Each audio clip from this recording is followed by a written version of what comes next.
नमस्कार, मैं हूं अंजू पंकज। बहुत बहुत स्वागत है आप सबका। शुक्रवार को शाम को ईडी की टीम ने हैदराबाद से केसीआर की बेटी और बीआरएस की एमएलसी के कविता को शराब घोटाले के आरोप में गिरफ्तार किया था।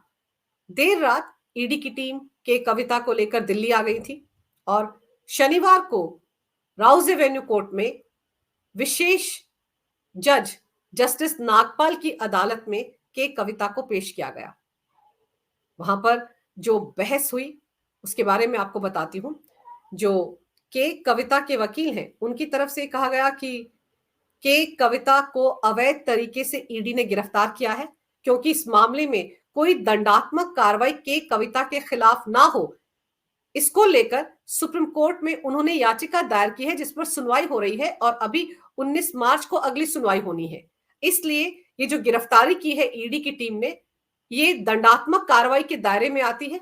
इसलिए ईडी की टीम ने सुप्रीम कोर्ट के आदेश की धज्जियां उड़ाई हैं।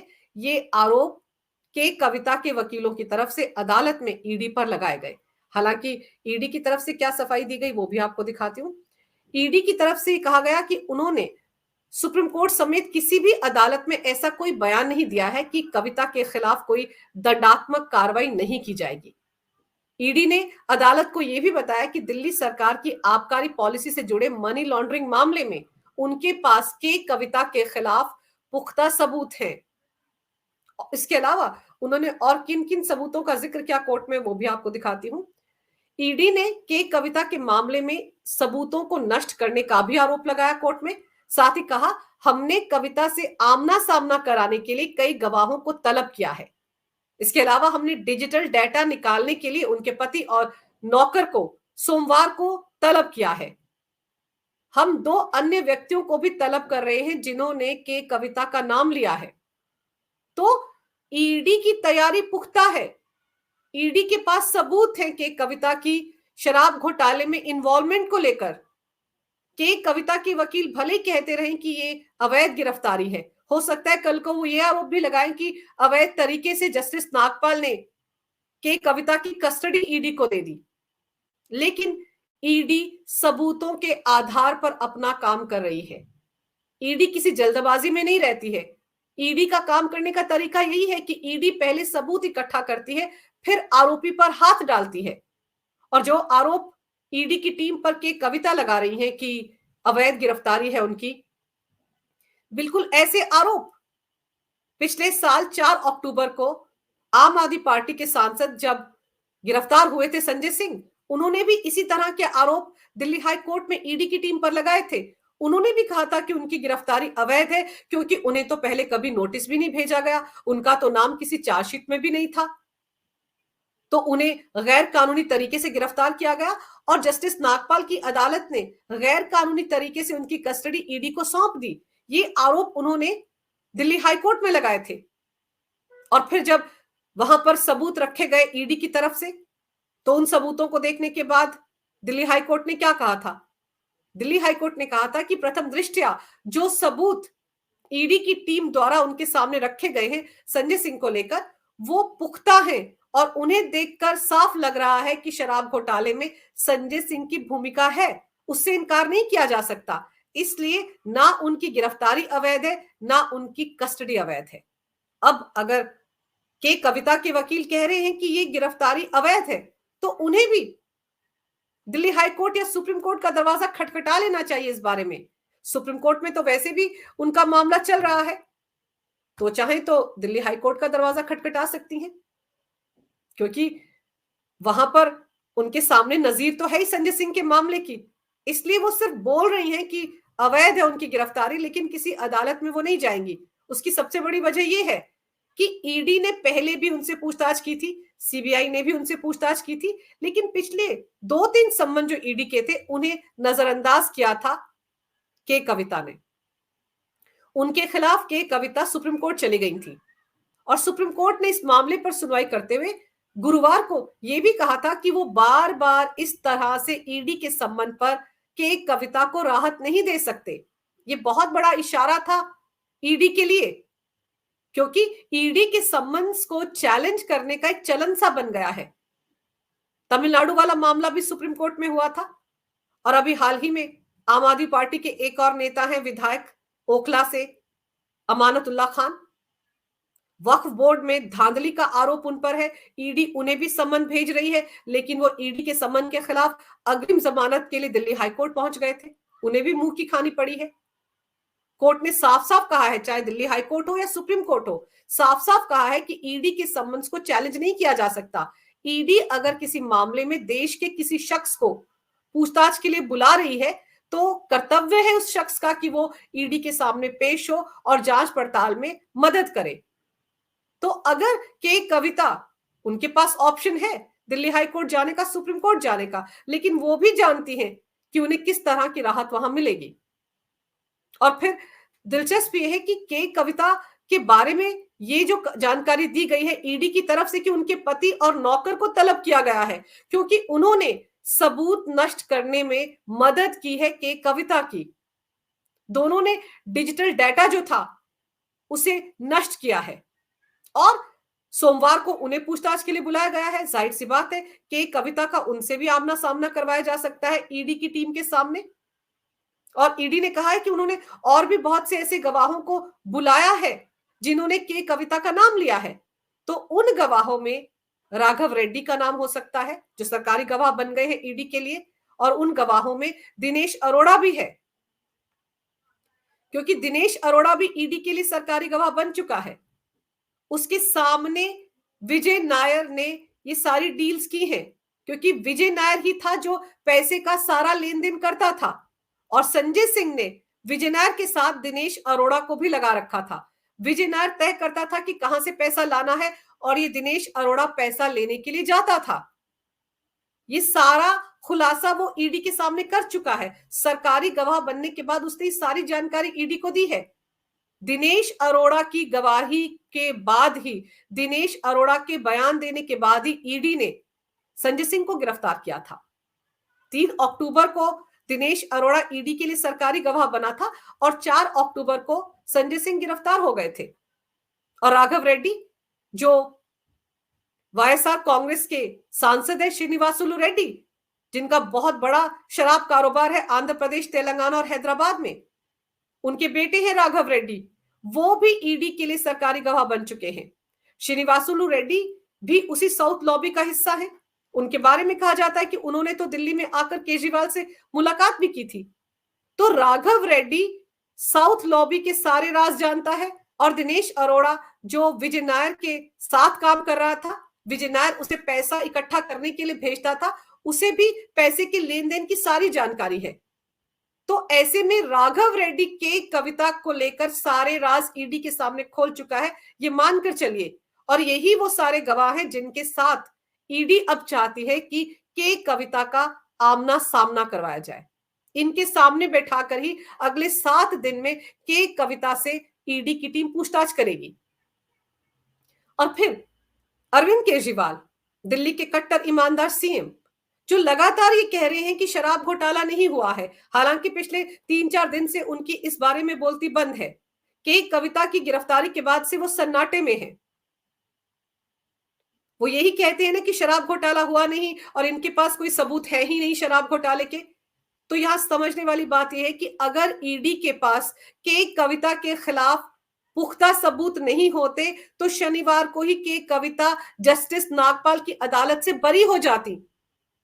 अदालतें भावनाओं पर नहीं चलती हैं, अदालतें बदले की भावना से काम नहीं करती हैं, अदालतें सबूतों पर चलती हैं। अगर ईडी के पास के कविता के खिलाफ पुख्ता सबूत नहीं होते, क्योंकि यहां यह समझना जरूरी है कि जब किसी इंसान को गिरफ्तार करती है ईडी, सीबीआई या कोई और जांच एजेंसी या फिर पुलिस, तो उस आरोपी या उस शख्स को सबसे पहले अदालत के सामने पेश किया जाता है। वहां पर जांच एजेंसी को सबूत दिखाने पड़ते हैं कोर्ट को कि क्यों इसकी गिरफ्तारी हुई है और क्यों इसका रिमांड चाहिए। अगर के कविता के खिलाफ ईडी के पास ये सारे सबूत नहीं होते तो के कविता का रिमांड ईडी को नहीं मिलता। ये अरविंद केजरीवाल को भी समझना जरूरी है, जो ये कहते हैं कि सबूत नहीं है, बीजेपी ने सिसोदिया को अंदर करवा दिया। ईडी के पास के कविता के खिलाफ सबूत है, बिल्कुल वैसे जैसे सिसोदिया के खिलाफ है। संजय सिंह के खिलाफ है, विजय नायर के खिलाफ है और अरविंद केजरीवाल के खिलाफ है। ईडी किसी को पूछताछ के लिए तभी तलब करती है, तभी सम्मन भेजती है जब उनके पास उसके खिलाफ पुख्ता सबूत होते हैं। और के कविता को लेकर तो साउथ लॉबी के बहुत सारे ऐसे लोग, आरोपी जो ईडी की कस्टडी में हैं, उन्होंने ही तमाम तरह के खुलासे किए हैं। अब आप ये देखिए कि साउथ लॉबी में जो पार्टनर्स बताए जाते हैं, पहले मैं आपको उनके नाम बताती हूं। ये देखिए, साउथ लॉबी में जो साउथ लॉबी ग्रुप है, उसमें शराब बनाने वाली कंपनी पेरनॉड रिकॉर्ड है, बिनॉय बाबू, विजय नायर, अरुण रामचंद्र पिल्लई, के कविता, श्रीनिवासुलु रेड्डी और उनके बेटे राघव रेड्डी और शरत रेड्डी जो अरबिंदो लेबोरेटरी से जुड़े हुए हैं, अभिषेक बोनापल्ली और बुच्ची बाबू जो के कविता के सीए है, चार्टर्ड अकाउंटेंट हैं। इन्होंने भी के कविता को लेकर बहुत सारी जानकारी ईडी के सामने रखी है। बुच्ची बाबू को पिछले साल 22 दिसंबर को ईडी ने गिरफ्तार किया था और बुच्ची बाबू ने ईडी को यह बताया था कि विजय नायर, अरविंद केजरीवाल और सिसोदिया के बिहाफ पर के कविता से मिलता था। दोनों के बीच में 100 करोड़ की डील हुई है, क्योंकि जो के कविता है उनका जो अकाउंट है उसका सारा लेखा जोखा तो बुच्ची बाबू ही रखते थे, तो उन्हें इस बारे में पता था। और फिर अरुण रामचंद्र पिल्ले जो है, आप देखिए उन्होंने क्या जानकारी दी थी ईडी को। ईडी ने पिछले साल 7 मार्च को हैदराबाद के कारोबारी अरुण रामचंद्र पिल्ले को गिरफ्तार किया था और उसने ईडी को बताया था कि कविता और आम आदमी पार्टी के बीच एक डील हुई है और उसके तहत 100 करोड़ का लेन देन हुआ था, जिससे कविता की कंपनी इंडोस्पिरिट को दिल्ली के शराब कारोबार में एंट्री मिली थी। ये जानकारी अरुण रामचंद्र पिल्ले ने दी थी और साथ ही साथ ये जानकारी भी ईडी तक पहुंच गई है कि क्योंकि ईडी की चार्जशीट में इस बात का खुलासा है कि तेलंगाना के उस वक्त के मुख्यमंत्री के चंद्रशेखर राव की बेटी और एमएलसी के कविता ने कुछ लोगों के साथ मिलकर आम आदमी पार्टी के मीडिया प्रभारी विजय नायर को 100 करोड़ रुपए की रिश्वत दी थी। रिश्वत किस तरीके से दी गई थी वो बहुत अलग तरीका है, लेकिन 100 करोड़ की रिश्वत दी थी। रिश्वत देने का मकसद सिर्फ और सिर्फ शराब कारोबार में अनुचित लाभ हासिल करना था, दिल्ली सरकार की नई आबकारी पॉलिसी के जरिए। ये सारी बातें ईडी के पास है, सबूतों के साथ। उनकी चार्जशीट में इसका जिक्र है। ईडी ने अपना होमवर्क पूरे तरीके से किया हुआ है। आगे देखिए, अरुण रामचंद्र पिल्ले ने एक और अहम जानकारी ईडी को दी थी। उसने ईडी को यह भी बताया था कि बाद में एक मीटिंग हुई थी जिसमें कविता मौजूद थी, विजय नायर थे, दिनेश अरोड़ा जो इस वक्त ईडी के लिए सरकारी गवाह बन चुका है, वो भी इस बैठक में मौजूद था और अरुण रामचंद्र पिल्ले भी उस बैठक में मौजूद थे। और उस बैठक में जो आम आदमी पार्टी को 100 करोड़ की रिश्वत दी गई थी, उसकी वसूली को लेकर चर्चा हुई थी, क्योंकि अगर साउथ की लॉबी ने आम आदमी पार्टी को 100 करोड़ दिए थे तो आगे चलकर उन्होंने शराब कारोबार में जो उनको फायदा मिलने वाला था उसके जरिए ये 100 करोड़ की वसूली करनी थी, उसको लेकर चर्चा हुई थी। तो समझने वाली बात यह है कि अरुण रामचंद्र पिल्ले ने सारे राज खोल दिए हैं साउथ लॉबी के, तो के कविता चौतरफा फंस गई हैं। भले ही उनका मामला सुप्रीम कोर्ट में चल रहा है, लेकिन सुप्रीम कोर्ट भी कब तक उन्हें बचाने के लिए आएगा। एक महिला होने के नाते वो ये गुहार लगाती हैं कि ईडी के दफ्तर में जाकर उनसे पूछताछ नहीं होनी चाहिए, उनके घर पर होनी चाहिए, वो महिला है और निजता का अधिकार उन्हें है, इसलिए ईडी उन्हें अपने दफ्तर में बुलाकर पूछताछ नहीं कर सकती। लेकिन अब जब डंडा चला ईडी का तो आ गया ना ऊंट पहाड़ के नीचे। के कविता को हैदराबाद से गिरफ्तार करके ईडी रातों रात दिल्ली ले आई और अब ईडी के कार्यालय में ही पूछताछ होगी और वो सारी की सारी दलीलें धरी की धरी रह गई, क्योंकि आपने क्राइम किया है, आप पर क्राइम के आरोप है, इसलिए जांच एजेंसी आपसे पूछताछ करना चाहती है।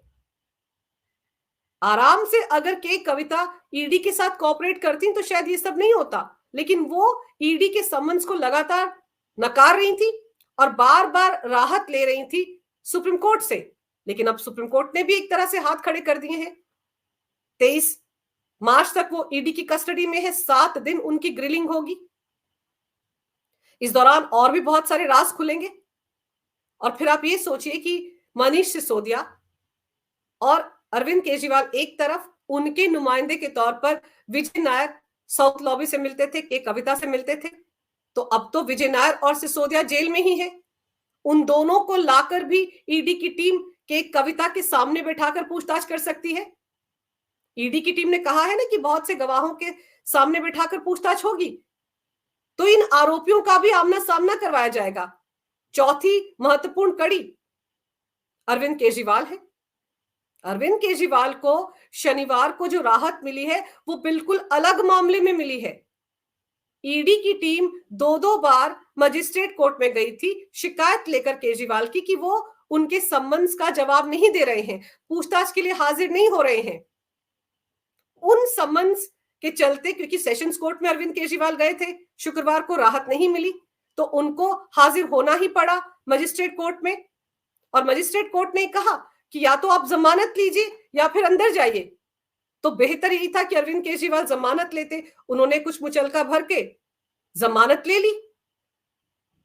तो वो जमानत उन्हें सिर्फ वो जो शिकायत की गई थी ईडी की तरफ से सेक्शन 174 के तहत, उस मामले में जमानत मिली है। उस मामले में 1 महीने की सजा का प्रावधान है। आपको याद होगा जब सेशंस कोर्ट में अरविंद केजरीवाल के वकील जिरह कर रहे थे 2 दिन पहले, तो बार बार कह रहे थे कि इस मामले में तो ज्यादा से ज्यादा 1 महीने की सजा है, हम तो सिर्फ 1 दिन की राहत मांग रहे हैं कि 16 मार्च को पेशी से राहत दे दी जाए। तो उन्हें अच्छे तरीके से पता है कि 174 सेक्शन जो है ईडी का, उसके तहत सिर्फ 1 महीने की सजा हो सकती है। उसी मामले में अरविंद केजरीवाल को जमानत मिली है। उसका ईडी की जो जांच पड़ताल चल रही है शराब घोटाले को लेकर, अरविंद केजरीवाल को 8 सम्मन भेजे जा चुके हैं। 9वां आएगा या 10वां आएगा, इससे कोई लेना देना नहीं है। ईडी की जांच पड़ताल अलग चल रही है, ये मामला अलग से है। और अब तो के कविता भी बहुत सारी जानकारी ईडी को देंगी। तो देखना दिलचस्प होगा कि अगले 7 दिन में ईडी की टीम को के कविता से क्या क्या अहम जानकारियां मिलती हैं और उन जानकारियों का असर अरविंद केजरीवाल की सेहत पर कितना पड़ेगा। क्योंकि हर कोई जानता है कि अगला नंबर अरविंद केजरीवाल का ही है, भले ही समय लग रहा हो, क्योंकि ये जांच एजेंसियां पुख्ता सबूत इकट्ठा करके ही किसी पर हाथ डालती हैं। केजरीवाल जिस तरह से तिकड़मबाजी करके खुद को बचाने में लगे हुए हैं, तो ईडी की टीम भी ये जानना चाहती है कि कब तक वो ये सब करेंगे। आना तो ऊंट को पहाड़ के नीचे है ही, भले ही थोड़ा वक्त लगे। तो अब अरविंद केजरीवाल की भी नींद उड़ी हुई है कि 7 दिन की कस्टडी में के कविता अगर चली गई तो फिर उन्हें कौन बचाएगा। अगर आपको ये वीडियो अच्छा लगे तो कृपया इसे लाइक करें, शेयर करें। अगर आप पहली बार मेरे चैनल पर आए हैं तो कृपया मेरे चैनल को सब्सक्राइब करना ना भूलें। मेरे चैनल को अपना पूरा समर्थन दें। ये वीडियो देखने के लिए बहुत बहुत धन्यवाद। नमस्कार। भारत माता की जय हो। वंदे मातरम और जय श्री राम।